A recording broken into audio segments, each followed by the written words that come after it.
51 akan menyampaikan materi tentang hakikat pendidikan kewarganegaraan dalam mengembangkan kemampuan utuh sejarah atau perkiraan. Baik, materi pertama yang akan disampaikan oleh Nova Apriliani, kepadanya waktu dan tempat dipersilakan. Baiklah, di sini sebagai pemateri pertama akan membahas tentang menelusuri konsep dan urgensi pendidikan kewarganegaraan dalam pencerdasan kehidupan bangsa serta menanya alasan mengapa diperlukan pendidikan kewarganegaraan.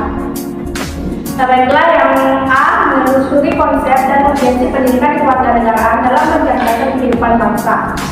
Dalam Undang-Undang Republik Indonesia Nomor 12 Tahun 2012 tentang Pendidikan Tinggi, program sarjana merupakan jenjang pendidikan akademik lulusan pendidikan menengah atau sederajat, sehingga mampu mengamalkan ilmu pengetahuan dan teknologi melalui penalaran ilmiah.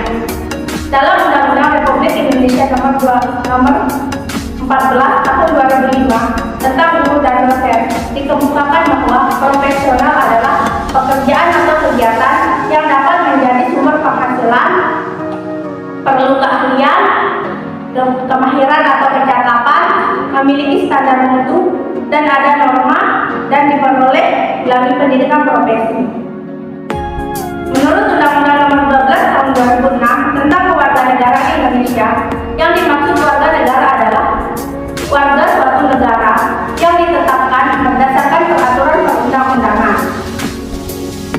Menurut M. Nukman Sumantri, pendidikan kewarganegaraan adalah program pendidikan yang berintikan demokrasi politik yang diperluas dengan sumber-sumber pengetahuan lainnya, pengaruh-pengaruh positif dari pendidikan sekolah, masyarakat, dan orang tua, yang semuanya itu diproses guna melatih para siswa untuk berpikir kritis, analitis, bersikap dan bertindak demokrasi dalam mempersiapkan hidup demokratis yang berdasarkan Pancasila dan Undang-Undang Dasar 1945.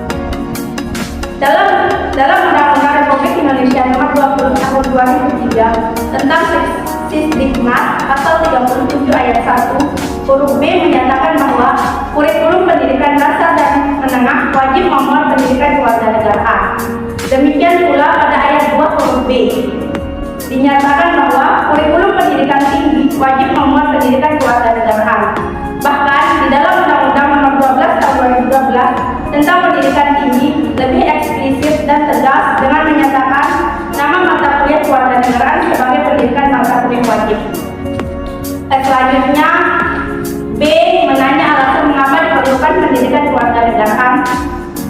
Melalui pernyataan yang sudah dijelaskan, maka muncullah beberapa pertanyaan yang bila dirangkum meliputi 3 pertanyaan utama, yakni yang pertama, apakah sumber historis PKN di Indonesia? Yang kedua, apakah sumber sosiologis PKN di Indonesia?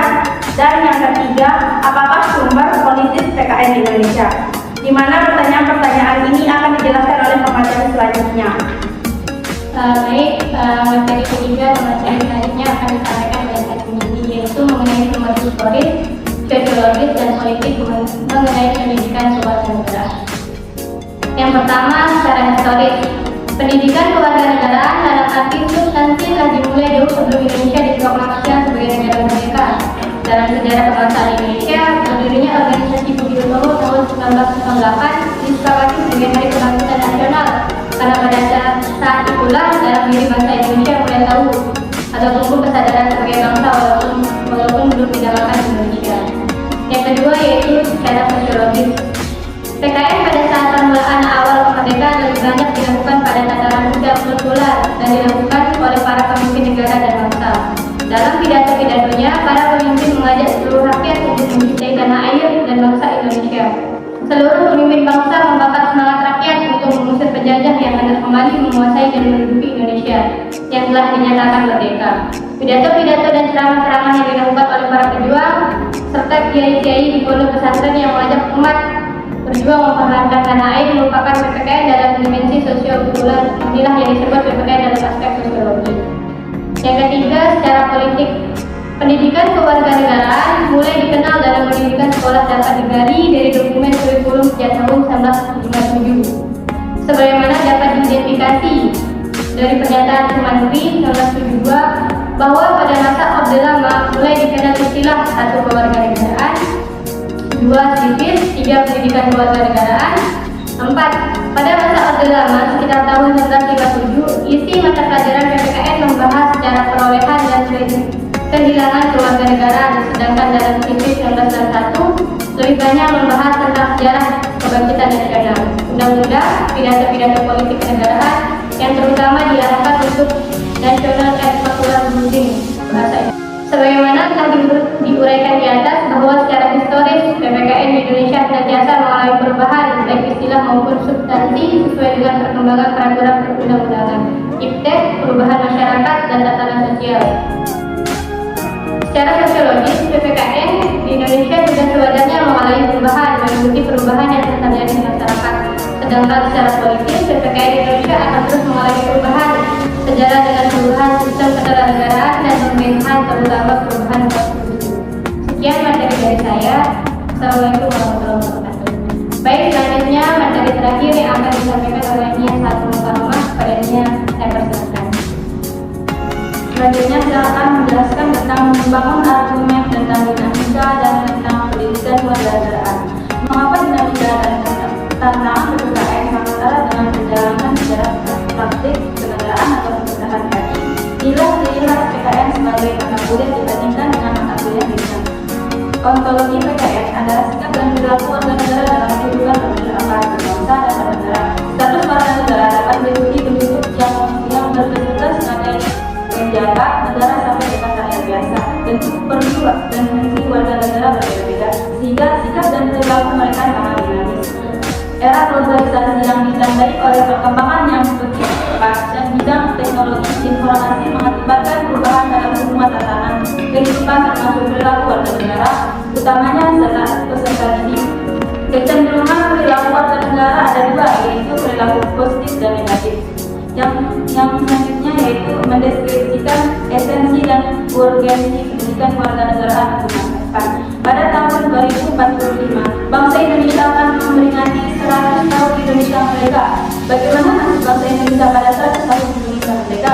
Berdasarkan hasil analisis tahun ekonomi yang ditertibkan oleh Kemendikbud 2013, bangsa Indonesia akan mendapat bonus demografi bonus sebagai modal Indonesia pada tahun 2024. Indonesia pada tahun 2023 sampai 2024 akan mempunyai usia produk 15 sampai 64 tahun yang adalah peluang yang harus ditangkap dan bangsa Indonesia perlu mempersiapkan untuk mewujudkannya. Usia produktif akan mampu tentunya cara yang paling strategis adalah melalui pendidikan termasuk pendidikan kewarganegaraan. Menurut data ekonomi, Indonesia sangat menjanjikan walaupun kondisinya saat ini belum dipahami secara luas. Saat ini ekonomi Indonesia pada urutan 16 besar. Pada tahun 2030, ekonomi Indonesia dan berada pada urutan 7 besar dunia. Saat ini jumlah konsumen sebanyak 4 juta dan jumlah penduduk produktif sebanyak 53%. Pada tahun 2030, jumlah konsumen dan meningkat menjadi 135 juta dan jumlah produktif dan meningkatkan menjadi 71%. Nasib sebuah bangsa tidak ditentukan oleh bangsa lain, melainkan bangsa tergantung pada kemampuan bangsa sendiri. Demikian pula untuk masa depan, PKN sangat ditentukan oleh eksistensi konstitusi negara dan bangsa Indonesia. PKN akan sangat dipengaruhi oleh konstitusi yang berlaku dan perkembangan tuntutan kemajuan bangsa. Bahkan yang lebih penting lagi akan sangat ditentukan oleh pelaksanaan